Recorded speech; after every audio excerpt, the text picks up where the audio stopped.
Hello, this is AnlineOffline. Welcome to a Warzone Mobile seasonal review. For today's video, we'll be covering the patch notes for Season 4 of 2026, along with other news. I just want to preface this by saying it's been a while since we had a season this buggy. First, there was a bug that disabled the burn and blast damage on thermite, dragon's breath, and explosive rounds. That has been fixed. If you hated the Man of War, then I hate to be the bearer of bad news. There was a bug with 2022's SO14 that made it a one-shot semi-auto and a two-shot full auto. That too has been fixed. As for actual changes, you got another round of nerfs, this time actually amounting to something. The stomach multiplier was reduced by 5%, making two-shot kills there not possible in its second range. This is how it was before its pre-mythic shadow buff. If you still want the 2-tap at that range, then you'll have to hit them at least once to the ribs or arms. Thus the SO is now a proper intermediate between the Garen and other semi-autos, but still in the best way possible.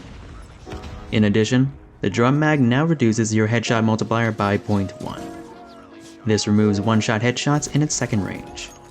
However, I don't use that while in semi-auto as 50 rounds is overkill.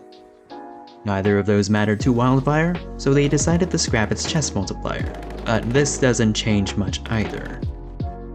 2022's Lockman 556 was in a very unusual situation. Here I was about to talk about how unexpected these shadow nerfs were, and then they backed out of it, but forgot to change the chest multiplier back, so now there's a bug that results in 30% more chest damage with the Lock 12 barrel, even if it doesn't say so. 2019's AMAX got a notable damage buff that's most apparent in its second range, in which it's a guaranteed 4-shot kill to the legs and slightly more likely in its third range. In its first range, it's not a big deal as double chest shots for a 3-shot potential is unlikely unless from behind.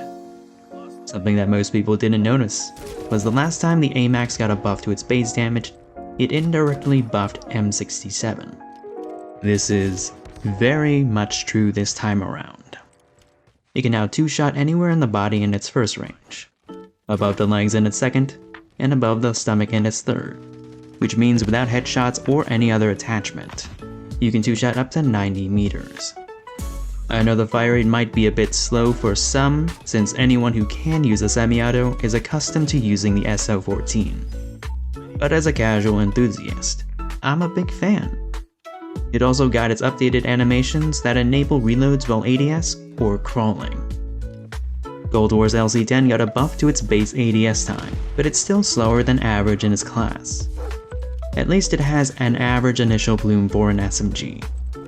Aside from this, they finally fixed the bug Task Force bullet speed for all servers. All barrel attachments for 2019 Striker 45 were buffed. 150mm now helps with sprint out time and strafing. When combined with the Guardian stock, the max strafe speed is tied with the CX-9 as the 4th fastest, only behind the Sten, Switchblade, and Hellcar. 300mm now helps with the horizontal recoil, and that's fair. 400mm now helps with Bloom, which helps its 3-shot potential at range. There was a bug that made the QXR a 2-shot to the head. Luckily, that's been fixed. As for actual changes, the previous buff to its sprint speed never happened. So they decided to make up for lost time by taking it further.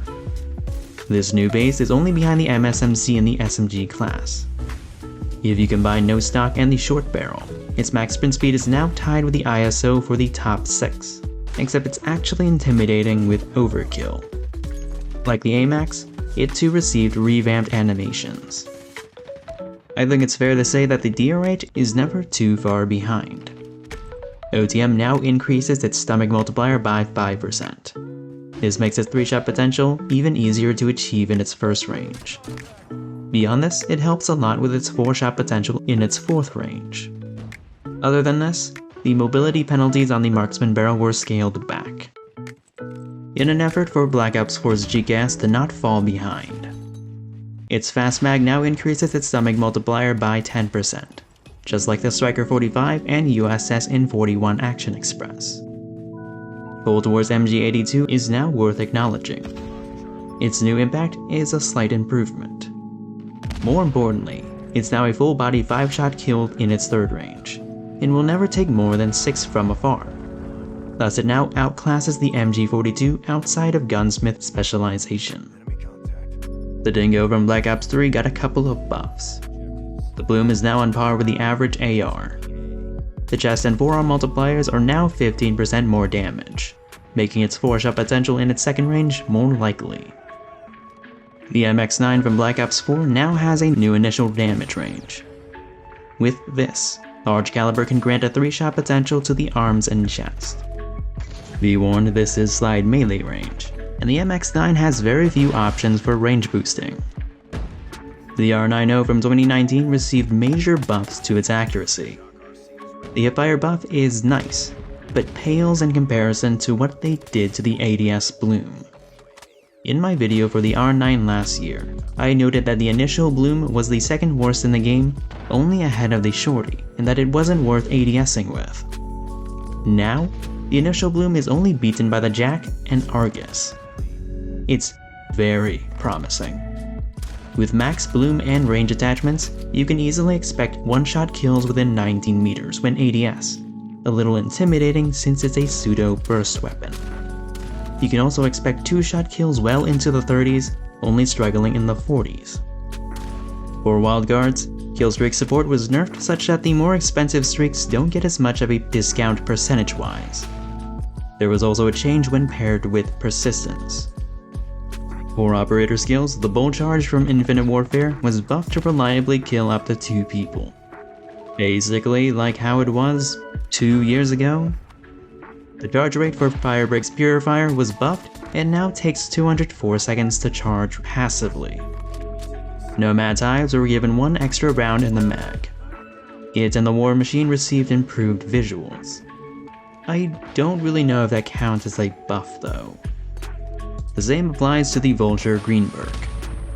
For the past year, Martyrdom has been the most requested thing to be nerfed besides the 41 Action Express.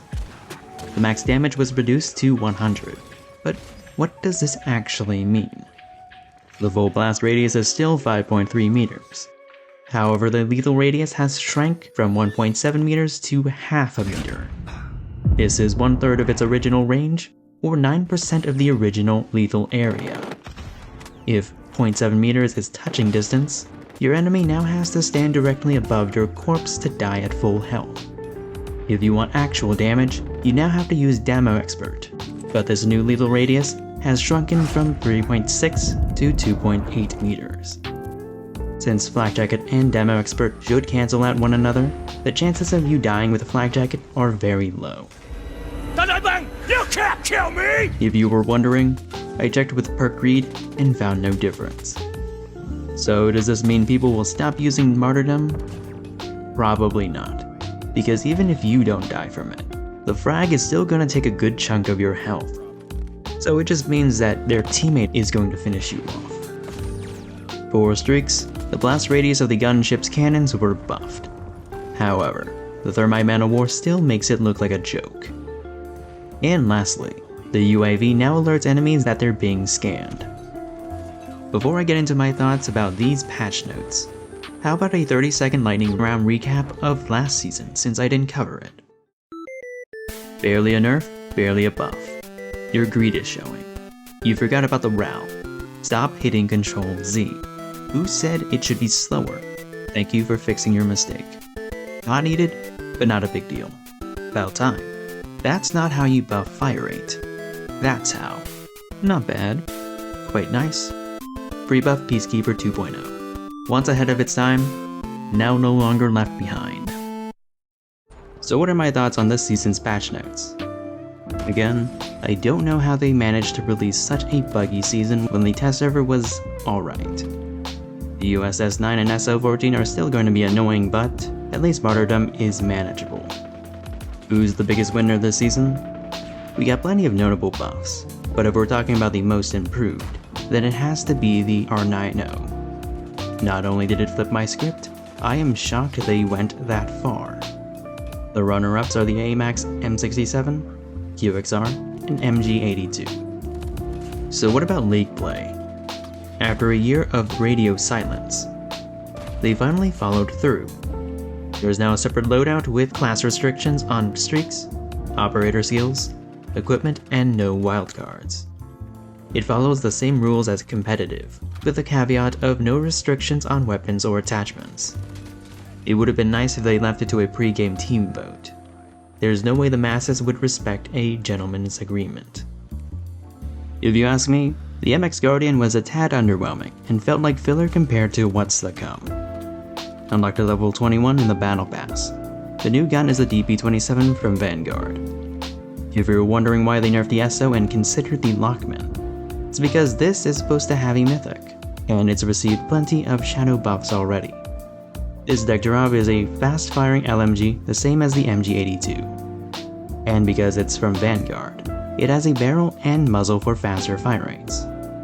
So I wouldn't be surprised if it invalidated the MG42. Strangely enough, the DP has a much faster fire rate than it did in its source game.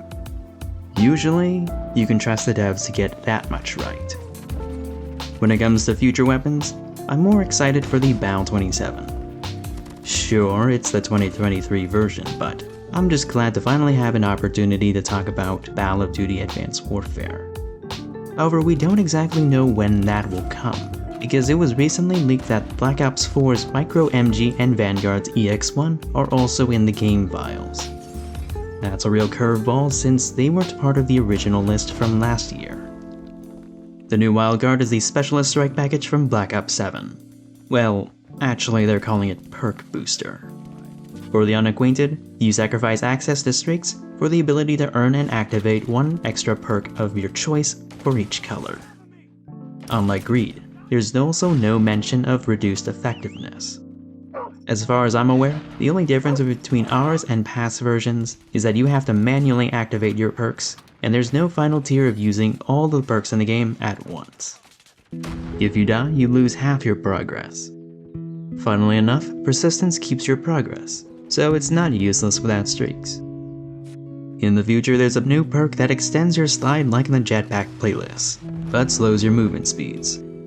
It didn't specify by how much, so I conducted a preliminary test of my own. Based on a 40-meter dash with a melee weapon. It's 5% slower in the test server.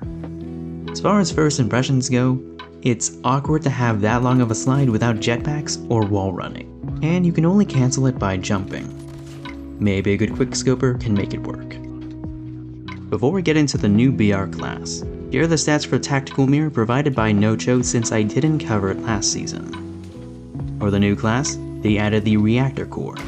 Kinda. When placed, Toxic Overload doesn't deal damage, but slows enemy movement within a spherical radius. It's quite convenient that Black Ops 7 recently added a lethal streak like this. From this point forward, Warzone's Rebirth Island has replaced Black Ops 4's Alcatraz. So, what are my thoughts on Rebirth as someone who doesn't play Battle Royale? I sort of miss the gloomy atmosphere of Alcatraz, but I suppose it fits better in a game that actually cares about zombies.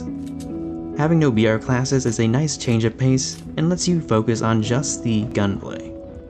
Contracts are cool, but a bit hectic on a Resurgence map. I will say that it's quite laggy compared to other BR maps, so the devs will have to optimize it. Rebirth's addition is quite convenient since they recently shut down Warzone Mobile. Maybe I'll touch on that in a different video. Will they salvage Verdansk too, and save it for the anniversary? I don't know. It's been radio silence regarding Urzikstan.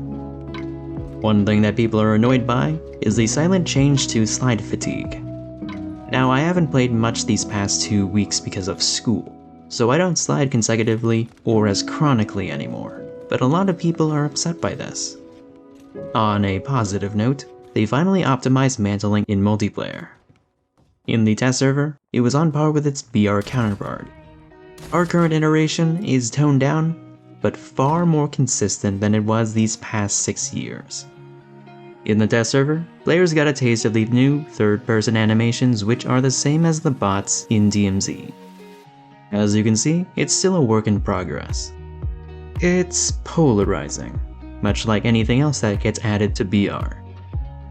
After all these months, the free legendary Not RBD has finally been replaced by a Cold War Bullfrog Mastercraft for the Bison. I suppose we can check that off the list from my last seasonal review. Unfortunately, they removed elite missions, so it's slower to grind now. Also, users on the official Call of Duty Mobile subreddit have noticed that the kill effect looks like the AI-generated Temple Run. I don't know if this is 100% the case, but it wouldn't be the first time on mobile, PC, or console that they got sloppy. I wouldn't be surprised if they've been prompting AI to design rewards for a while, but at least they had a person model it. Perhaps someone else can document such cases within this game. I don't know if any of our content creators will call this out. Free may be free, but I think I'm good not using it.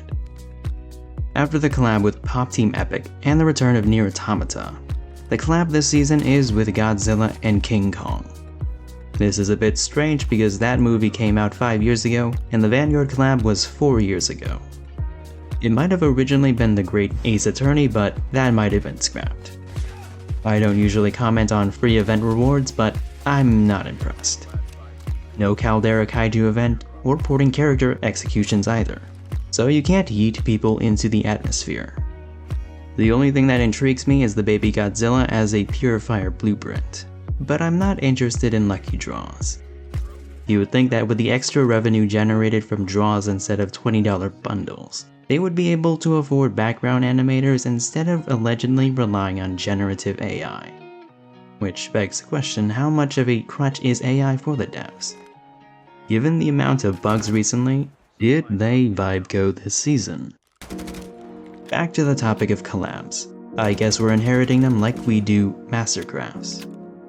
I know that they're optional, and we can disable cosmetics unlike in the main games. But does anyone else find non-stop collabs exhausting?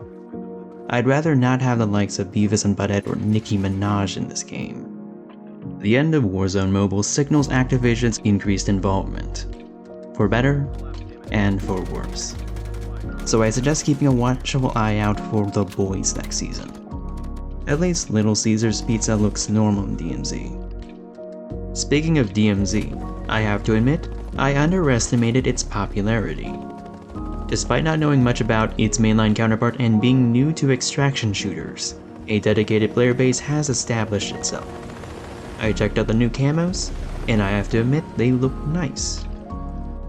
Unfortunately, solo hard lobbies are still not a thing for Building 21. Not like that matters because they replaced it with Rebirth Island for the season. Still no solo mode. In the lead up to this season, a lot of people were doom posting about the first seasonal wipe. For those new to extraction shooters, it's standard practice to wipe money and equipment every few months.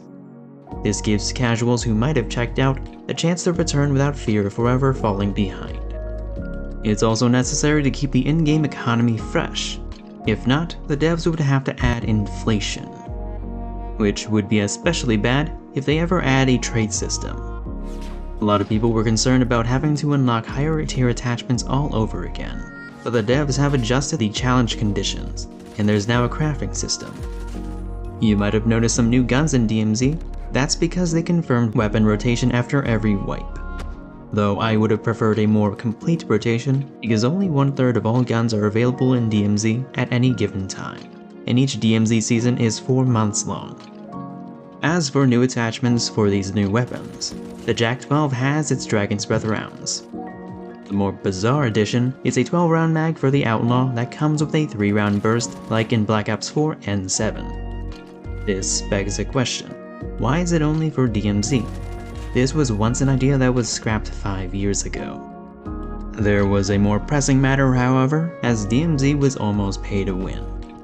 Originally, you could get additional insured slots behind a paywall, and that's an advantage over free-to-play players.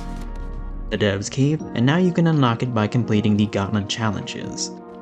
This could have been a slippery slope and ended up like the original DMZ, where there were pay-to-win bundles that gave you an extra large backpack or a free UAV/self-revive per match.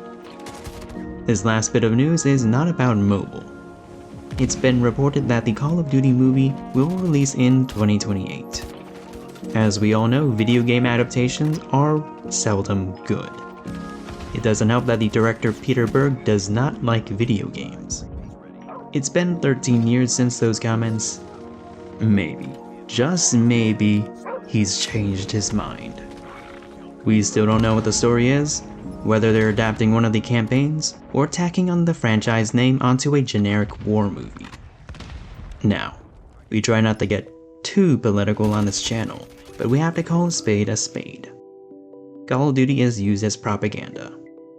The studios get access to the military's newest toys, and the military gets access to young men who may or may not be racist. Given the state of world affairs, I just don't think that people would be interested in a pro-war movie set in modern times. Have you been in the Israeli army? No. What? How'd you get out of that? Are you a draft dodger? How old are you? 25. You gotta join the army, motherfucker. You don't have to join the Israeli army? You do. Well, when are you gonna join? We're not having this conversation. The safest option would have been a World War II film by Steven Spielberg, but that ship has sailed. But hey, that's just my opinion. I can only describe this season as 2 steps forward, 3 steps back.